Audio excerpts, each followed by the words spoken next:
वार्तांकन रोखठोक बातमी।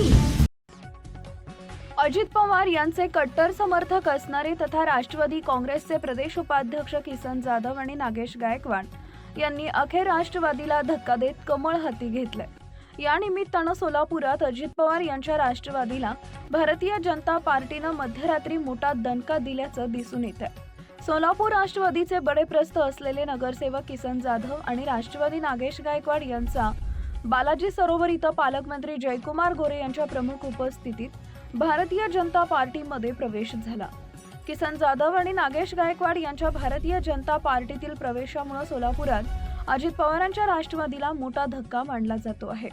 सोमवारपर्यंत आणखी काही धक्के बसण्याची शक्यता निर्माण झाली आहे। शहर बस मध्यमध्ये जाधव आणि गायकवाड या दोघांच्या भाजप प्रवेशानंतर आता शहर उत्तर मध्ये मोठा धमाका होणार असल्याचं जवळपास निश्चित झालं आहे। सोमवारपर्यंत किंवा उमेदवारी अर्ज भरण्याच्या शेवटच्या क्षणी अनेक नेते पक्षनिष्ठेला तिलांजली देऊन भारतीय जनता पक्षामध्ये प्रवेश करणार असल्याचं सांगण्यात येत आहे। शहर मध्यचे आमदार देवेंद्र कोठे यांच्या नेतृत्व स्वीकारून किसन जाधव आणि नागेश गायकवाड यांनी भाजपात प्रवेश निश्चित केलाय।